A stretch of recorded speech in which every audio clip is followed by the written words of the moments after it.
Bonjour à tous, j'espère que vous allez bien. J'espère aussi que l'année a bien débuté chez vous.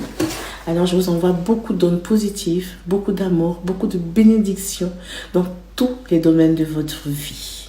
Dans votre couple, dans votre foyer, dans votre famille, dans votre travail, dans la santé, dans les finances et dans tous les domaines. Je vais parler aujourd'hui d'un sujet très important. Le secret spirituel du mariage. On sait tous c'est quoi un mariage.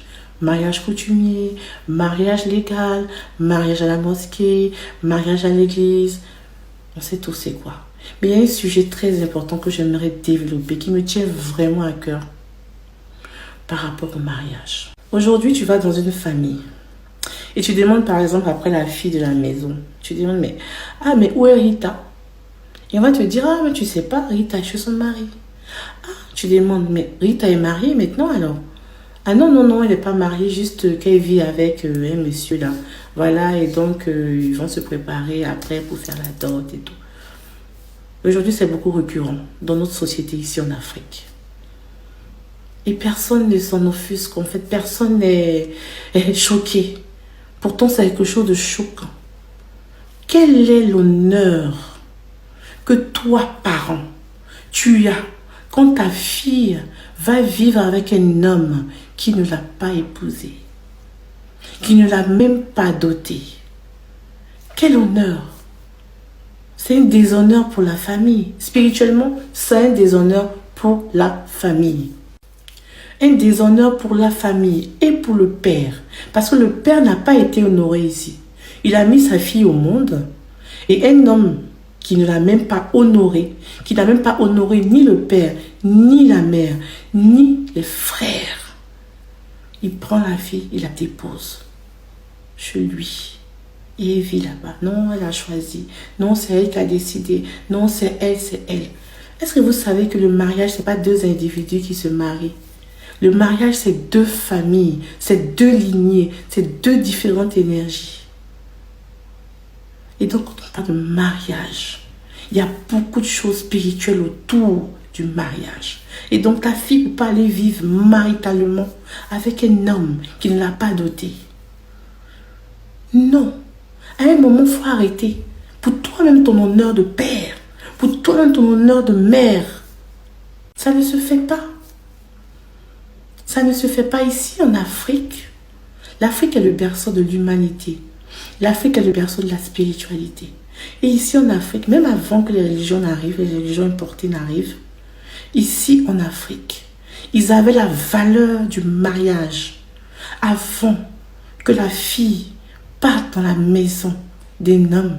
Il faut que la famille de cet homme-là vienne demander la main à la famille de la femme. Ensuite, quand la dot est faite, quand le mariage est scellé, on accompagne la femme dans la maison de son mari. C'est comme ça que ça se passe, normalement, logiquement. Mais aujourd'hui, on a perdu ces valeurs-là. Tu vas vivre avec un gars aujourd'hui, vous êtes ensemble, vous faites un enfant. Demain, tu te retrouves chez un autre gars encore, vous faites encore un enfant. C'est quoi le problème? Je vais prendre un exemple simple. Les filles Diola. De manière générale, je n'ai pas dit que tout, parce que dans toutes les règles, il y a des exceptions. De manière générale, une fille Diola, elle ne va pas vivre chez un homme tant que le monsieur n'est pas venu attacher Koula, n'est pas venu faire le mariage chez ses parents, la maison de son père, parce que eux, ils respectent beaucoup la maison de leur papa. Même si la maison, c'est une maison où ils sont pauvres, ils n'ont rien à manger, ils n'ont rien, non. Elle ne quitte pas la maison de ses parents tant qu'on ne l'a pas mariée. Elle veut dire qu'elle ne va pas aller vivre avec un homme tant qu'on ne l'a pas marié. C'est vrai que souvent, elle va aller là-bas, voir le gars et tout. Mais pour dire, je prends mes bagages, je m'en vais vivre là. C'est rare de voir une fille qui l'a fait ça. C'est rare. Pourquoi? Parce que elle connaît les valeurs de la famille, les valeurs du père. Ces valeurs-là ont été enseignées par leur religion. Par leur religion. Parce que l'islam déjà est à la base une religion qui est basée aussi sur des traditions, des coutumes arabes. Et chez les chrétiens arabes, c'est pareil. Que tu sois chez les arabes, que tu sois musulman, que tu sois chrétien, c'est les mêmes valeurs.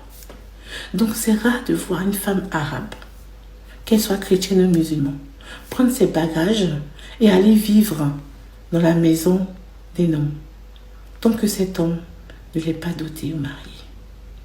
C'est la coutume. Pourquoi? Parce que ici on honore la famille.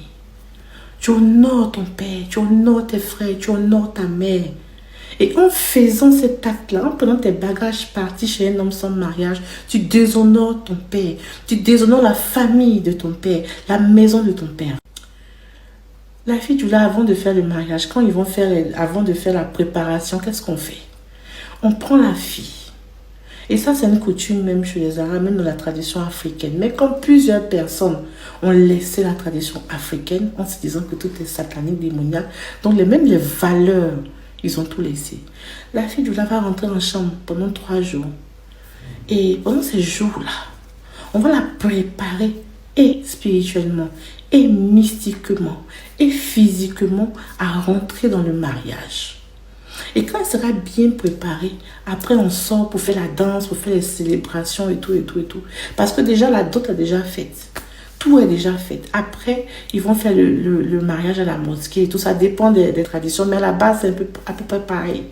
Et puis, le jour de la sortie après, la famille de la femme va l'accompagner et accompagner la nouvelle mariée dans la maison de son mari ou dans la maison des parents de son mari. Pourquoi? Parce que je dis à la base, le mariage, c'est quoi? C'est 2 familles qui se mettent ensemble. Avant, dans les cas de mariés, tu voyais la famille Conan et la famille Nzoué vous invite au mariage de leur enfant, Conan Albert et Nzoué Christine. Mais aujourd'hui, quand tu vois les cartes là, c'est Conan Albert et Nzoué Christine vous invitent à leur mariage. On décarte la famille. Pourtant, un mariage, c'est la famille d'abord. Ce n'est pas 2 individus qui se marient. Et comme je dis, c'est 2 familles. Qu'est-ce qui va se passer? Les parents du monsieur vont voir les parents de la femme pour dire que oui, nous sommes venus demander la main, nous sommes venus avec des présents pour vous. Et si la famille de la femme accepte, ça c'est au niveau du moment de la dot, ils vont prendre les présents. Et le chef de la famille, les 2 chefs représentants de famille vont prendre la boisson, un verre. Ils vont prendre le verre et puis ils vont parler sur la boisson. Quand ils passent la boisson, c'est ce qu'ils font. Ils sont en train d'appeler les énergies de la femme, c'est-à-dire énergie de famille de la femme, énergie de famille de l'homme. Les 2 énergies ensemble. Souvent on appelle les ancêtres, mais quand on parle d'ancêtres, ce sont des énergies familiales. On appelle les 2 énergies là. On parle et puis on les unit pour qu'elles puissent être compatibles. Il y a un symbole spirituel derrière ça. Et quand on finit ça, on verse l'eau, on parle. Ici, les 4 éléments vont agir. L'élément terre, on va verser sur la terre. L'élément, c'est pour ça que même quand ils sont dans un endroit où c'est carrelé, on prend un peu de terre et on dépose ça dans une calebasse ou dans une cuvette pour pouvoir verser l'eau. On peut verser ça sur le carreau. Mais il faut la terre pour que l'élément terre soit là. Les 4 éléments, c'est des trucs très puissants, ne vous amusez pas. Deuxième chose, l'eau. Dans la boisson, là, il y a l'eau dedans. Donc l'élément eau intervient. Le feu est dedans parce que c'est avec le feu qu'on a chauffé le whisky ou l'alcool. Le feu est dedans. Et puis l'air est dedans. C'est-à-dire l'air est partout. Et quand on finit là, on unit, on équilibre les 4 éléments. Les 4 éléments sont équilibrés dans ton mariage. Et tu verses, on verse, il parle. Et chacun a sa tradition, et chaque peuple a ses traditions, a ses coutumes. Mais en général, c'est un peu pareil partout. Et quand c'est fini, on dit maintenant, ah, ils sont mariés. Parce que les 2 familles ont accordé. Ils sont mariés. Et on vous met, c'est comme si on vous met, on unit vos deux énergies. Et on dit maintenant, ils sont mariés, tu peux prendre ta femme pour partir. Mais il y a une chose, la femme, le jour de la dot, ce n'est pas le mari qui l'habille. Parce qu'elle n'est pas supposée être la femme du monsieur encore. Donc, ça veut dire que c'est la famille de la mariée qui doit habiller la mariée avant de donner cette femme-là à l'autre famille. Spirituellement, c'est important parce que ça te dit que c'est nous, notre fille. Donc, nous, on l'habille pour vous donner. Vous avez vu comment elle est belle, non? Comment elle est jolie, elle est propre. C'est notre enfant. Parce qu'il y a l'honneur de la famille. Attends. C'est notre enfant. Voilà comment on vous l'a donné. Toute belle, toute rayonnante. Parce que chez nous aussi, on peut habiller notre enfant. Elle n'est pas malheureuse. Même si vous n'avez rien, habillez votre enfant. L'habit de la dot, là, ce n'est pas eux qui vont payer. Eux, ils vont venir avec des présents. Ils vont venir avec des présents. Mais l'habit qu'on va disons, le premier habit, là, ça, là, c'est les parents de la femme qui doivent payer ça. Et ensuite, les présents que l'autre famille va envoyer, on peut la changer, on peut lui porter d'autres habits, on peut lui mettre un anneau, on peut lui mettre le foulard, les pagnes qu'ils ont envoyés, on l'habille avec ça. Voilà. Mais les parents doivent payer la tenue de la mariée. Les parents doivent faire à manger pour recevoir la famille du marié. C'est après ça que tu vas dire, maintenant ma fille, rejoins ton mari. Et dans notre tradition africaine ou arabe, qu'est-ce qu'on fait? On forme la fille au mariage. On forme la fille. On lui montre comment elle doit se comporter dans la vie. En tant que femme, épouse, en tant que mère, en tant que cuisinière et aussi spirituellement, comment elle doit tenir un foyer, spirituellement. Parce que spirituellement, c'est la femme qui tient le foyer. Donc on lui donne, on l'initie à la vie de mariage. Mais aujourd'hui, on ne fait pas d'initiation à la femme qui va se marier. On ne l'initie à rien. Voilà, va te marier, c'est tout. Spirituellement, la fille, elle doit être au point. Spirituellement, elle doit être au point. Parce qu'il y a des attaques partout. Tu ne demandes pas à ta fille comment combattre. Comment combattre dans son mariage. Elle va être attaquée. Hein. C'est pour ça que quand les filles du là vont en chambre, vous allez voir, il y a la marraine, ou je ne sais pas c'est qui là. Je ne sais pas comment on l'appelle. Il y a une femme qui vient s'asseoir là. Pendant tout le temps que la fille va faire dans la chambre, elle est assise là. Elle prépare la fille mystiquement, spirituellement. Elle est assise là. Parce qu'il y a des attaques, des choses que les gars lancent. Et donc, ce côté-là, ils prennent ça en compte. Mais aujourd'hui, on voit qu'on a perdu ces valeurs-là. Je me rappelle quand moi, je me suis mariée. J'ai dit, la dame qui devait m'habiller a dit de venir au salon de coiffure pour qu'on puisse m'habiller. Et ma grand-mère, paix à son âme, elle est libanaise, c'est elle qui m'a élevée et tout. Elle a dit, mais attends. Non, ça ne se passe pas comme ça. Non. Donc la coiffeuse et celle qui devait m'habiller sont venues dans la maison de mon père, dans ma chambre. Et c'est là qu'on m'a habillée, on m'a coiffée, on m'a maquillée. Il y a de cela 20 ans. Hein. Ils l'ont fait. Et quand je suis sortie avec mon voile et tout, l'habit de mariage, ma grand-mère a pris du riz dans la main. Elle a proclamé des paroles de bénédiction en arabe sur le riz. Et elle a prié. Elle s'est tournée autour de moi. Elle a tourné autour de moi. Elle a versé du riz sur moi. Et elle a prié en arabe. Elle a donné des paroles de bénédiction. Et là, maintenant, elle m'a dit, tu es prête, je te donne la route. Tu peux partir. Et c'était un symbole vraiment trop fort. Et c'est là que je suis partie après pour le mariage. Il y a beaucoup de choses, de traditions qu'on ignore. Allez voir vos grandes-mères, vos grands-pères. Ils sont encore les gardiens de la tradition. Ils vont vous enseigner comment ça se passe. À la base, vous n'êtes pas juif. Je parle aussi aux chrétiens, vous n'êtes pas juifs. Les juifs même là, ils ont leur tradition aussi. Les juifs même, ils ont leur manière de faire leur mariage. Mais aujourd'hui, tu n'es ni juif, ni romain, ni grec. Et toi-même, ton ethnie, mais tu n'es plus ça. Parce que tu te dis que tout est satanique. Donc, tu ne fais pas. Il y a une dame là qui disait, une jeune dame là, que oui, elle est partie à l'église, elle s'est mariée à l'église. Mais je peux donner la main à ton papa que non, j'ai l'approbation de Dieu, ça me suffit. J'ai l'approbation de mon pasteur, ça me suffit parce que mon pasteur, c'est Dieu. Mais lui qui t'a mis au monde là, tu n'as pas son approbation. Hein, et tu es assis dans un mariage. Et tu penses que les choses vont fonctionner comme ça. Attendez. Non. Tu es assis dans un pays ici en Europe ou bien aux États-Unis, au Canada. Tu as rencontré quelqu'un. Vous vivez ensemble. Vous vous mariez à la mairie et tout, tranquillement. Les parents même sont ici en Afrique. Ils ne savent même pas que leur fille est mariée. Après, tu cours maintenant après les bains. Pardon, il faut m'aider, mon mari, ça ne va pas. Il faut avoir l'approbation de ta famille avant de te marier. Même s'il le faut, payer un billet, venez en Afrique.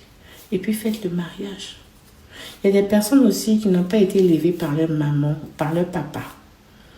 Et donc, ils ont été élevés soit par un oncle ou une tante et tout. C'est bien d'honorer ces personnes-là. C'est bien. Mais il est très important d'aller honorer ton père, ta mère, même si ce n'est pas elle qui t'a élevé, dans le mariage. Il ne faut pas aller te marier et puis tu vas donner la dot à la famille de la personne qui t'a élevé. C'est vrai que tu veux les honorer. Tu veux les honorer, c'est normal. J'encourage même ça. Mais aussi honore ton père parce que c'est ton sang. C'est son sang qui coule dans tes veines. Honore la famille de ton père. Même si ce sont les plus grands sorciers du monde. Faut les honorer. Faut les honorer. Honore ta mère. Même si ce n'est pas elle qui t'a élevé. Même si elle t'a accouché, elle t'a déposé quelque part, elle est partie. Quand tu vas te marier, il faut honorer aussi. Si on doit envoyer un morceau de pain à la maman, il faut envoyer un morceau de pain à la maman. Mais il ne faut pas l'exclure de ta célébration de ton mariage. Parce que le mariage, comme j'ai dit, ce n'est pas deux individus. On nous a bagué sur des choses. Le mariage, c'est deux familles, c'est deux sangs, c'est deux énergies, c'est deux lignées. Et si ces deux énergies sont équilibrées, tu as tout gagné. Il y a des personnes qui ont fait des mariages et quand ils se sont rendus compte qu'on n'allait pas, ils sont retournés faire la dot. J'ai plusieurs cas comme ça. Ils sont retournés faire la dot. Ils sont retournés aller honorer le père. Le mari a quitté loin. Ils sont en Russie, c'est où, pour revenir peut-être 5 ans, 10 ans après pour voir le papa. Demander pardon. Et dire, ah, voici la dot. Et quand ils ont fait ça, les choses ont commencé à s'améliorer dans leur vie parce qu'ils ont reçu la bénédiction du Père. Parce que quand tu couches avec la fille d'un monsieur là, quand tu couches avec la fille, ce qu'on ne vous dit pas, c'est que tu es lié, ton énergie se mêle à l'énergie de la famille de la femme avec qui tu couches ou l'énergie de l'homme avec qui tu couches. Et donc, pour pouvoir symboliser ça, il faut faire la dot. Sinon après, tout se mélange en fait dans ta vie.